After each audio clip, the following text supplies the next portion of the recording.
Well, I think if this book inspires more women to really come back into, first of all, come back into their careers again and take them up with enthusiasm, and they in turn gravitate to the boardroom, or young women who are continuing with their careers, I hope it'll inspire them to really go for it, because the need is there, the demand is there. We need something like 250, I think it is, women to go into the boardrooms to reach the full 25% quota over the next couple of years. Accepting that leadership can be for good or ill. It doesn't have to be for good. It's the one thing that worries me, because we don't teach leadership. I wonder, can you teach it? But it is a lack.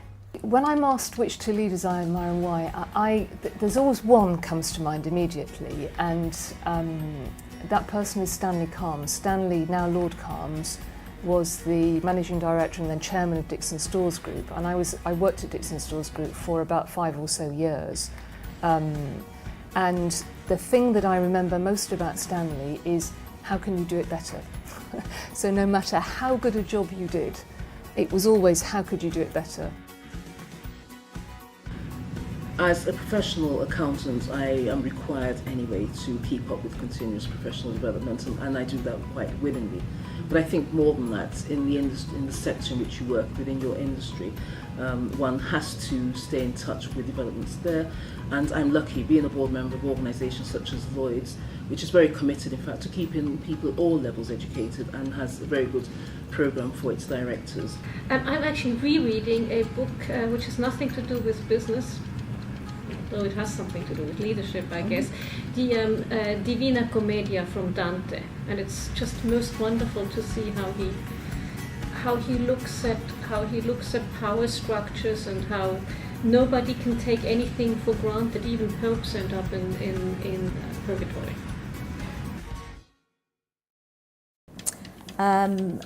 I think in the middle of all of this mad world that we live in, that's 24/7, etc., I think it's never forgetting who you are.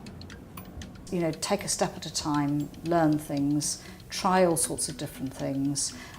Don't be put off if once you failed, twice you failed. Just keep going and try and work through what works for you. I think you have to question your motivation for going on a board. Some people will just want to be on a board, and that's not necessarily the right way to think about a board. You've got to think, what can I contribute to this board?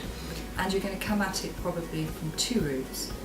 You'd have a speciality, it might be legal or accounting or communications, or you are an industry knowledgeable person. But at the end of the day, showing sound judgment, maturity and experience, probably through an executive career, and perhaps in a couple of industries, really equips you to be there. In terms of my career, I would say 2 ears, 1 mouth, using in that proportion. So listen, learn, then make an impact. When I had children, I really wanted to be with them, and it was very important to me that they, I mean, I know everybody says this, and everybody of course means it as well, so it sounds like a cliche, but you know, that they are the most important thing, and my role as a mum was my first role. I always used to say to the kids, my first job is to be your mum. And so that meant that, you know, you then, having been really kind of like full on ambitious and, you know, really going for it, that point was a real moment of truth, really, which is, what do you do and how do you manage things around it? Men are very good networkers, I feel, and they're very good at kind of thinking, okay, well, this is where I want to kind of get to, and these are the key players and influences that are going to help me. I think for me personally, I think if you're not very good at doing that, which women generally aren't, in a corporate setting, it can be a bit of a blocker. I mean, I get to go to a lot of meetings, particularly in the construction industry, and you do know that sometimes when you walk in that room, there's a quick flick of the eyes where they're saying, oh, it's a woman who's coming in to chair the meeting or to do this and do that. And I do recognise that feeling or that sort of backdrop, but I really give it very short shift, and if it's a meeting that I'm running or commanding or very much instrumental in, I will just set my stall out fairly clearly by just being very businesslike and get down to business. I feel my very first memory, about 4 or 5, was somebody knows the answer, and I've always been searching for people to give me, I wouldn't say it was too strong to say solace in the things that happen to you in life and the things that life throws at you, and I've always thought if you can bring people together, you can learn from each other's experiences and you can do things together. In terms of my personal life, it was getting a first in my degree at university while I had my son. That was a massive personal achievement for me, and I worked really hard for it. Be visionary, connect people, connect the dots. I'm an enabler, put the firm first, and generally are very client driven. So, well, I can be impatient.